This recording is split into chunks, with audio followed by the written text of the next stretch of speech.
All right, we're going to go ahead and get started. For the record, it is June 22nd at 6:30 p.m. My name is Marsha Noel with the City of Riviera Beach. Welcome and thank you for joining us on another community conference call. As usual, we'll provide you with COVID-19 updates and updates regarding city operations. As we normally do, we'll begin with staff reports, and then afterwards, any member of the public that joins our call will be able to ask any questions they may have. With that being said, we'll begin with opening remarks from City Manager Jonathan Evans. Thank you, Ms. Noel, and members of the community. I cannot emphasize the importance of us still remaining vigilant as we are dealing with this pandemic. A lot of us have been exhausted as it relates to the effects of COVID-19, how it impacted the way of life, how it's impacted the health and welfare of our businesses, as well as our friends and family members and those that we have lost along this way. And so it has been something that has exhausted us physically, mentally, emotionally, and of course medically. But we must not become complacent or complicit. You'll hear later on today how the numbers have continued to grow. We have heard politicians and medical professionals say it's a combination of more testing, and more testing has resulted in more positive cases. But I urge you to consider that information as one side of the coin. But the other side of the coin is, as we have reopened certain elements of our economy and individuals have gone back to their normal way of living, invariably you're going to have more exposures. And so that's what we're seeing. We're seeing that more testing is occurring, but more people are congregating and getting back to normality. And the reality is we cannot go back to how things used to be prior to COVID-19, not at this time. Individuals have also been led into this false sense of security that a fever is the only symptom to be cognizant about as it relates to COVID-19. And let me just be clear that symptoms may appear 2 to 14 days after exposures to the virus. So you've heard that it takes for the viral load to be able to show in your system to where you're exhibiting some of the symptoms that I'll read off here shortly, anywhere between 5 to 7 days. But realize that it's staying with some folks and they're not seeing symptoms for a 14-day period. The symptoms are not just a fever. It's a fever, chills, cough, shortness of breath or difficulty breathing, fatigue, muscle or body aches, headaches, new loss of taste or smell, sore throat, congestion, runny nose, nausea, vomiting, or diarrhea. Those are the symptoms as of today. And we know that this has consistently changed and modified and morphed. There are already mutations of COVID-19. The mutations are not as deadly as COVID-19 itself, but there are mutations. If you know anyone that is out and about conducting business that's not wearing appropriate face covering, please encourage them to do so. We have done a good job in keeping the numbers relatively low in our community, but we can certainly do more. The other thing is, if you have any friends, family members that are exhibiting those symptoms and are not going to get testing, be conscientious that they should require immediate medical attention if they're having trouble breathing, persistent pain or pressure in the chest, new confusion, inability to stay awake, and blushed lips or face.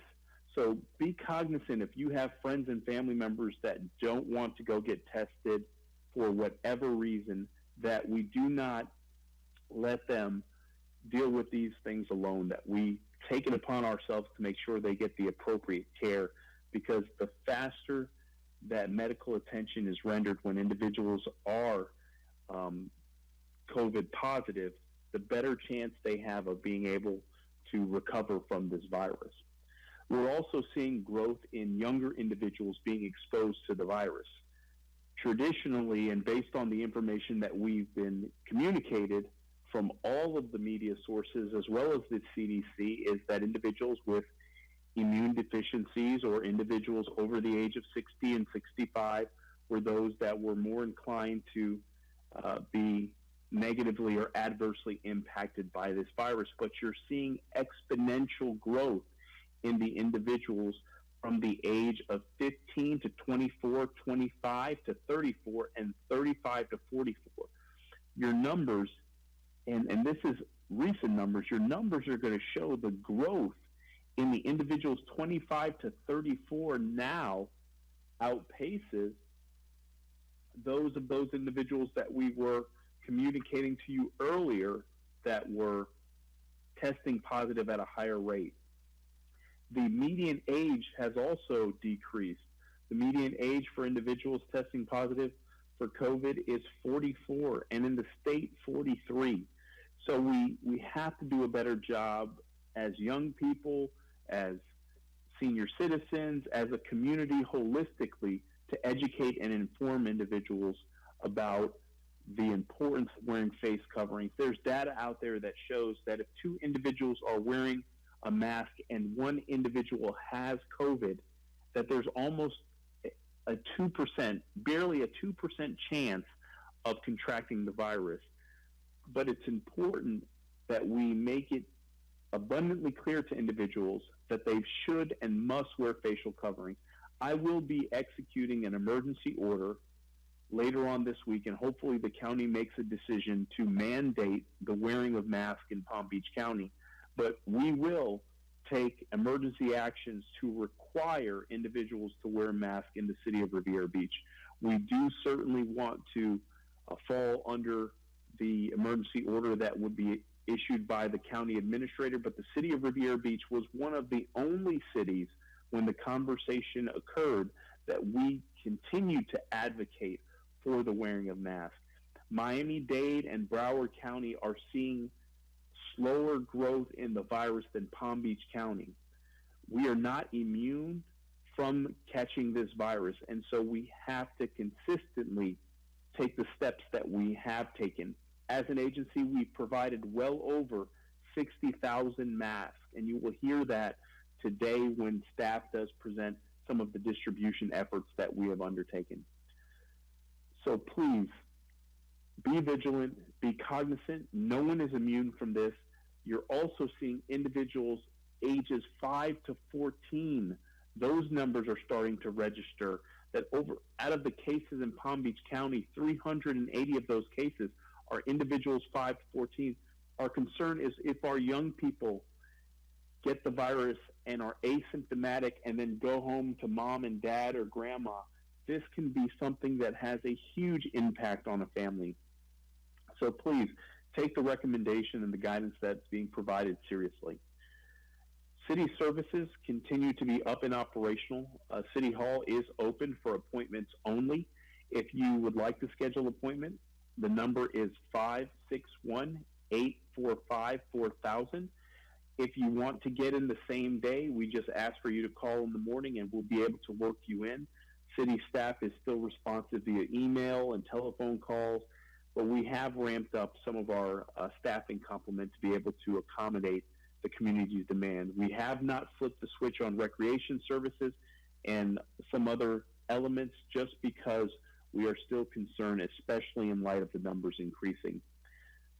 On a positive note, the City Council took another step to assist the local businesses in our community. And they have already, as the CRA Board of Directors, have set aside and have allocated over $165,000 for low-interest loans or 0% interest loans for the businesses within the CRA.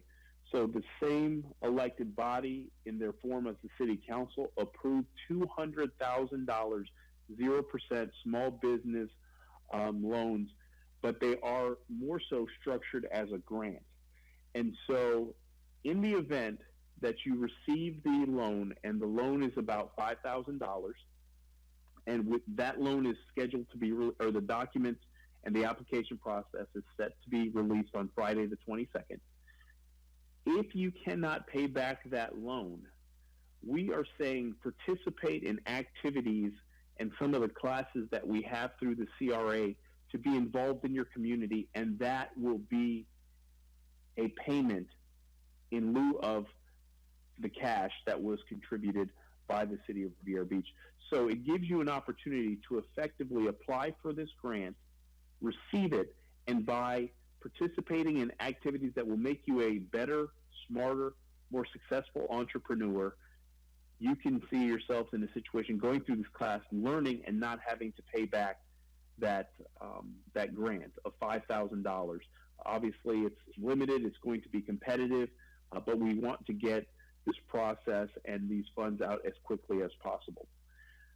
One of the things that obviously is new to us is this new form of how our young people are going to be educated in our communities. And we know that right now, as we speak, the Palm Beach County School District is having a town hall, and they're discussing what it looks like and what the restart of school would be in August. School is slated to begin August 10th based on information provided today. That is still the target date. However, what the model looks like and how that effectively works will be discussed with the school district, the board, on July 1st at their workshop. So there's still a lot of information coming out. We are going to continue to plug into that bit of information because it impacts us so much here in our communities, and want to make sure that you, the parents, and the guardians are aware of what's happening in the local schools and following this information so we can provide you real-time updates.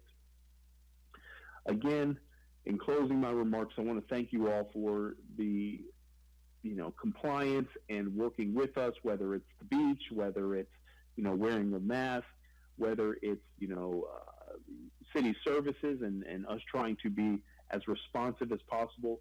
We know that operating in this new norm is different. None of us thought in March that we would be sitting here getting ready to be in July, that this would have such an impact on our way of life. But we are resilient.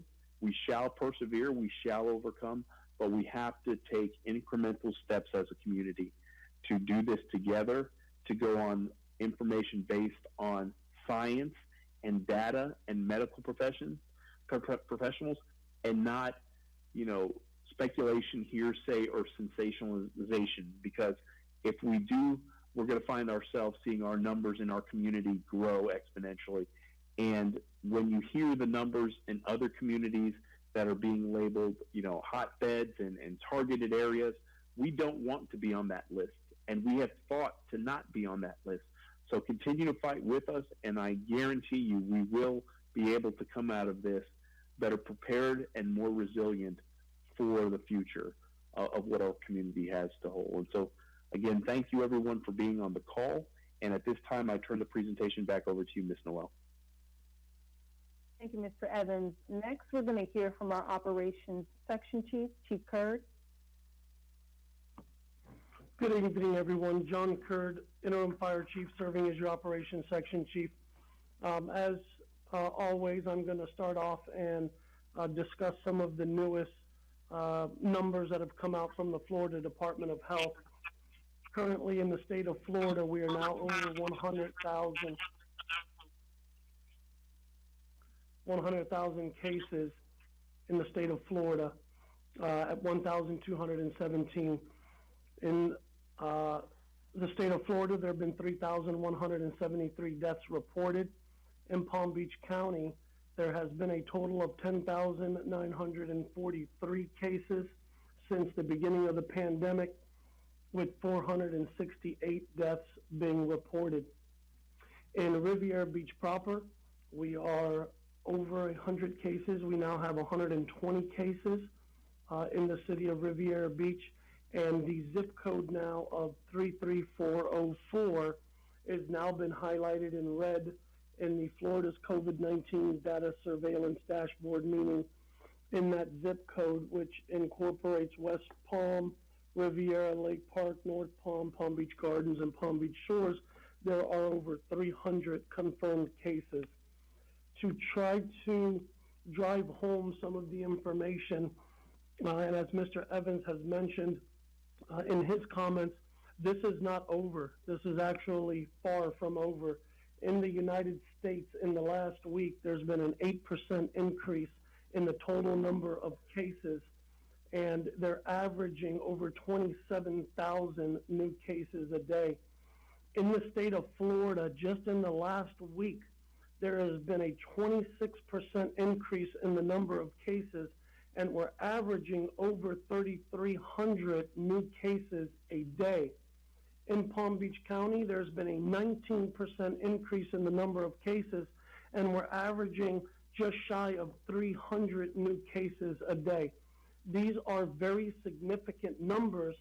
We were able to do well in the beginning in maintaining and managing the spread of this virus, but for some reason, with the reopening of restaurants, some of the safety precautions that we were utilizing and we were successful with in the beginning have fallen by the wayside, and we have to impress upon our community to continue with the facial coverings, to continue hand sanitizing, to continue washing your hands regularly. These numbers are not anticipated to go down anytime soon, and it is very concerning that this virus is now spread to the extent that it has. We have a significant number of cases to our south. We have cases to our west. At this point, almost everyone that you come into contact with should be treated as if they have the coronavirus. I am watching individuals, they've gone back to the kind gesture of shaking hands instead of the knuckles or the elbows. I see individuals throughout the city not wearing masks.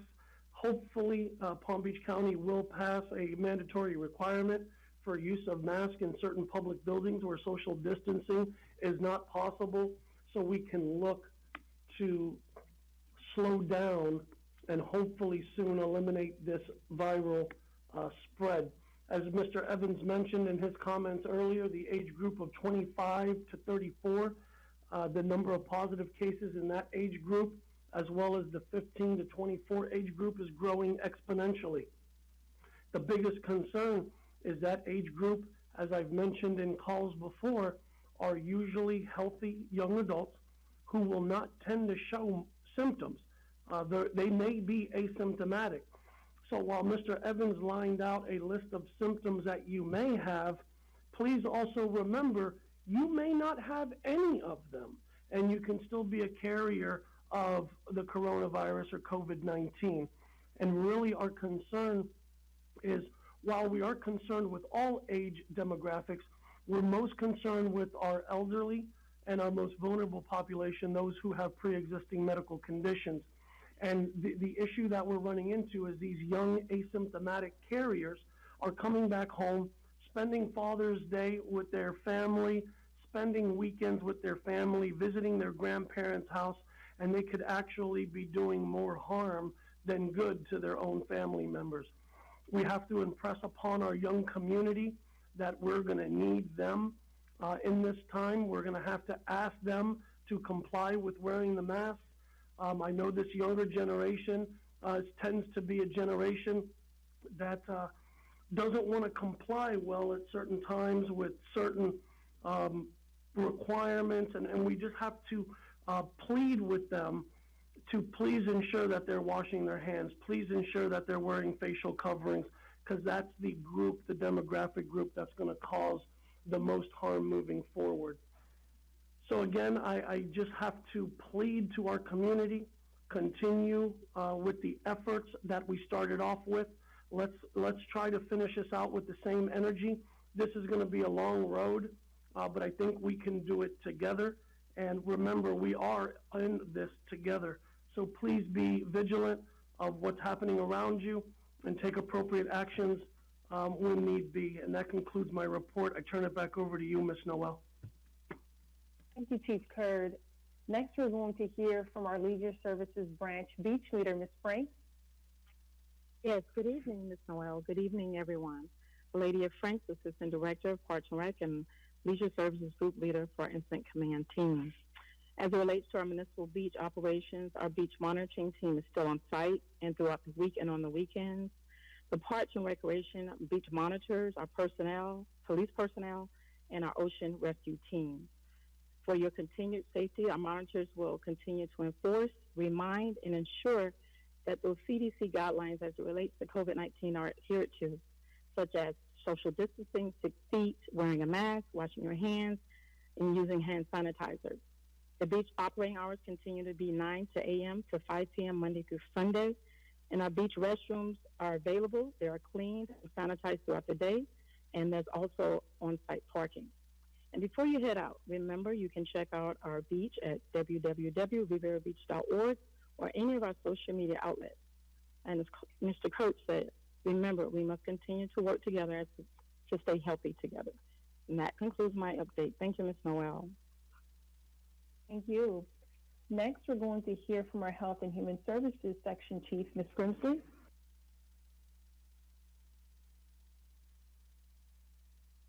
Yes, good evening. This is Valerie Grimsley, VP Director, acting as your Health and Human Services Section Chief.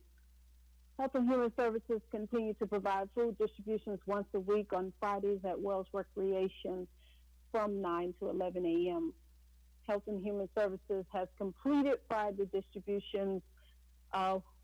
We've complemented Friday distributions with grocery boxes through Living Hungry. We normally pick these up on Wednesdays, and these boxes are complemented to seniors and families that do not have transportation to get to the food distributions due to health reasons or other issues that they may be occurring in those households. Mass distributions are ongoing throughout the city. Villa Franciscan, the senior residence, was complemented with mass on June 16th, Heron Estates on June 15th, and Stony Brooks was served today. Community mass distribution was also completed at Cunningham Park on June 7th, Ambassador Center on June 8th, and Wells Recreation on June 9th. Health and Human Services has also partnered with Councilman Lawson to provide mental health youth group sessions to youth ages 12 to 18. These groups will begin on this Thursday, June 22nd at 10 o'clock in the morning. They will be via Zoom. These groups will assist our community youth with coping with the various transitions and the stressors our youth are experiencing right now. That is your Health and Human Services report. Thank you, Ms. Noel. Thank you. Next, we're going to hear from our Finance Section Chief, Mr. Sherman. Good evening, everyone. This is Randy Sherman, the Finance Director and Finance Section Chief. Just give you a quick update on the numbers. We finished another payroll, and our total payroll costs now are close to $900,000, and our out-of-pocket operating expenses at this point about $210,000. Additionally, as the manager mentioned, the council did approve $200,000 for business loans / grants, and we also have earlier appropriated $125,000 for kicking the community back off, getting it back into swing of normal business operations. So when you add that all up, we are starting to approach close to $1.5 million. As of last Friday, just to let you know, countywide reported is $20 million. That includes the counties and all the rest of the communities. I did want to remind everybody that beginning on August 3rd, we will be returning to our normal pre-COVID utility activities, which means we will be looking for full payment, and we will be beginning our disconnection procedures again. As I've said on earlier calls, if you need assistance bringing your account up to date or with payment terms, please call us before August. Our number is 845-4050.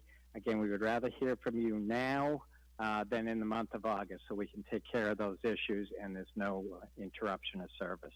And with that, Ms. Noel, I turn it back over to you. Thank you. Lastly, we'll be hearing from our Planning Section Chief, Mr. Bailey. Good evening, community. The Planning Section is currently working in conjunction with Palm Beach County to roll out the COVID Education Compliance Team.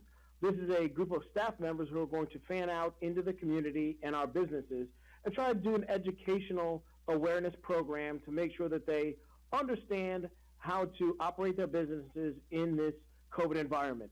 Asking businesses not only to protect their employees, but the public, have items such as sanitation stations, provide masks if needed, and make sure that social distancing is planned and adhered to. Each of these businesses should have a COVID plan, not only for the employees, but for their common public spaces.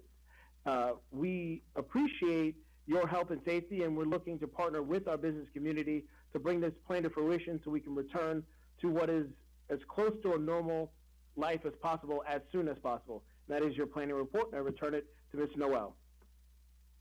Thank you. Now we're going to enter into question and answers. So members of the public that has joined us on this call, to ask a question of staff regarding information that was just shared with you, feel free to dial *9 so that I can unmute your line.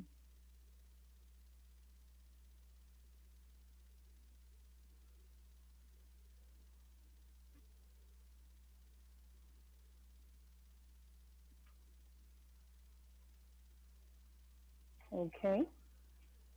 I do see a few visitors on the line, but if you do not have any questions, there's some pressure. So with that being said, we'll move to conclude the call. Thank you everyone for joining us on this community teleconference. We don't normally do them on Mondays, but due to a schedule conflict last Thursday, which is normally when they're done, we moved it to Monday because we're determined to ensure consistency and that you receive pertinent information as it becomes available to you. Thank you for joining us, and we ask that you please have a safe night.